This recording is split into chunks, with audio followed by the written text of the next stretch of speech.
My man. Hugs, baby, hugs. This song is for you. What is it?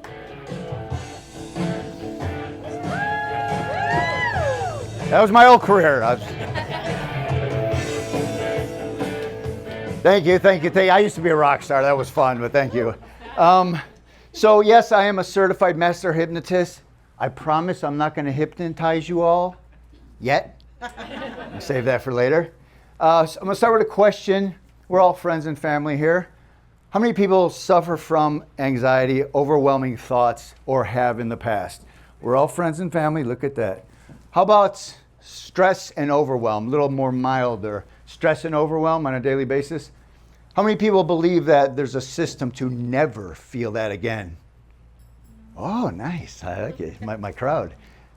So what I'm going to introduce is the anxiety scale. And it's something that I've been through in my own life, personally. My TEDx talk last year in New York was about the anxiety scale and about my first wife walking out on me after 14 and a half years of marriage, just leaving. I was a therapist at 8 years at that point. I thought I had all the tools. I did not. Went into extreme anxiety, depression. I'm going to explain the sliding scale that we go into, that if you're out of balance mentally, you fit somewhere in that scale. And most importantly, how to get out. There's always a way back up to the light. So as I go through the 6 steps of the anxiety scale, just the definition alone of each step is going to have a clue of how to get back out of it. So right into it, it's worry, stress, overwhelm, anxiety, depression, suicidal thoughts. Now, it gets a little deep at the end, but I want you to think about it as a sliding scale. And it starts with worry. We start with worry. Worry is a misuse of imagination. If we can get above the scale and not worry anymore, we're not going to have the rest of it. But worry is a misuse of imagination. And when we go down that path of worry, it starts to turn into stress, starts to turn into stress in the body. Stress, one of my favorite things about stress, I tell everyone, is there's no such thing as external stress in life. Everyone's like, wait, well, you don't know my life. What are you talking about? My favorite philosopher, Alan Watts, said, life is meaningless. And it is. The meaning we give to it, the emotional funnel system we funnel through is everything. So there is no external stress. So knowing that, 2 people go walk into the same situation. I walk in, I'm in the alpha state. I meditate all the time. Walk in, relax. Somebody walks in overwhelmed. They're going to have a completely, oh my God, this place is so stressful. I don't feel any stress.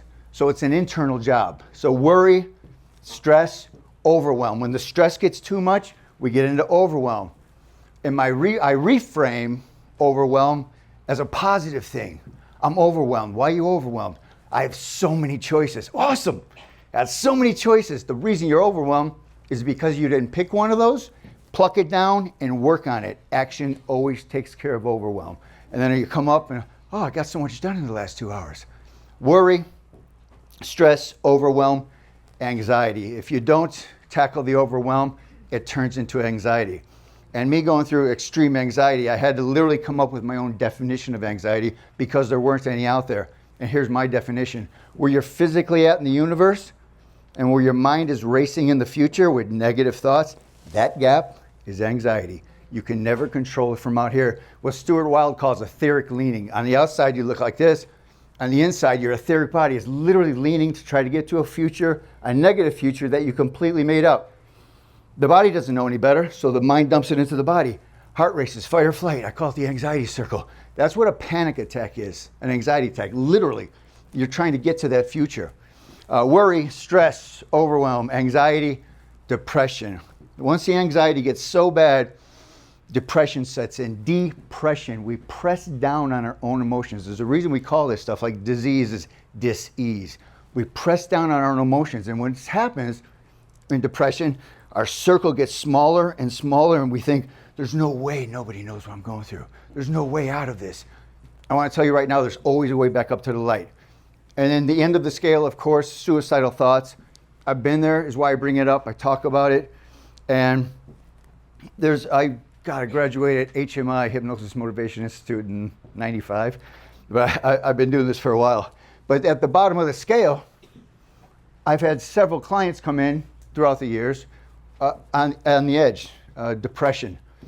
And thank God they're all still with us. But my point in that is the takeaway is there's always a way out. There's always a way back up to the light. So what I want to do with you, I want to take you through a little short guided visualization. It's going to be just a minute and a half, but 2 things I want you to realize. How fast you can get into this meditative state. I could count myself from 10 to 0 and I'm relaxed, focused. So I want you to realize how fast you get into this state, and also what's your conscious mind doing? We're about to do a closed eye session here for a moment. What's your conscious mind doing? Is it relaxing into, oh, I could feel the breath, or is your mind going, what's with this new age crap? I don't believe in this woo-woo stuff. So that'll determine how fast you can get into meditation, okay? That resistance, you need to get over that to get into meditation. So now I'm going to hypnotize you. No, I'm just kidding. All right, everyone sit up straight up in your chairs, hands on your lap, and just allow your eyes to close for a moment. Just allow your eyes to close. And even just the spatial awareness of closing your eyes, you could feel the weight of your body in the chair as you start the relaxation process. Just follow along with my suggestions as if you're giving them to yourself. Now I want everyone to take in a deep breath, as deep as you can. Really fill up your rib cage. Hold at the top for 3, 2, 1, and relax. Exhale, drop the shoulders. Give your body permission to sink into the chair and let go. Second deep breath, as deep as you can. Really fill up your lungs. Hold at the top for 3, 2, 1, and relax. Drop in. Feel the weight of the world just roll off your shoulders. Sink into your chair deeper. Focus on what your conscious mind is doing. Allow yourself to let go. Power in 3 is 1 more deep breath in, as deep as you can. Really fill up your lungs. Hold at the top for 3, 2, 1, and relax. Drop in. Relax. Let go. Really sink in. Now I just want you to imagine, as your heart rate slows down even more, because you're in control of the letting go, you're always in control of the letting go. And using your imagination, I just want you to imagine like a shower in the morning or at night before you go to bed, just a shower of relaxation coming over the top of your head. And as we go through this, each and every muscle group just relaxes deeper and deeper, coming down through the top of your head, through your forehead, through the eyes, cheekbones, jaw, neck. Wave of relaxation, dropping the shoulders down a couple inches away from your ears, down through your arms, all the way out the fingertips. You might feel a little tingling in the fingertips as you let go. That relaxation coming down through the torso, chest and back at the same time. Just give yourself permission to slow that heart rate down and let go. Down to the waist, all the way down through both legs at the same time, through the knees, through the calves, and all the way out to the feet, into the ground as it grounds you. And now just realize this relaxed state, with a little bit of practice, you could get into instantly. You could reshift yourself.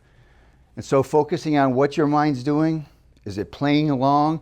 Your mind, your conscious mind, is your ego. It doesn't like being shut off during the day. But once you get into practice of it, you get in control. The mind is a horrible master, but the mind is a beautiful servant. Now we're going to bring that relaxation and this new tool back up with us. I'm going to count from 0 to 5. Back in the room, eyes open, wide awake. Refresh. 0, 1, coming back. 2, 3, 4. Back in the room. 5, eyes open, wide awake. Eyes open, wide awake. And now you know how to meditate. Take that with you and practice it all the time. Thank you, guys.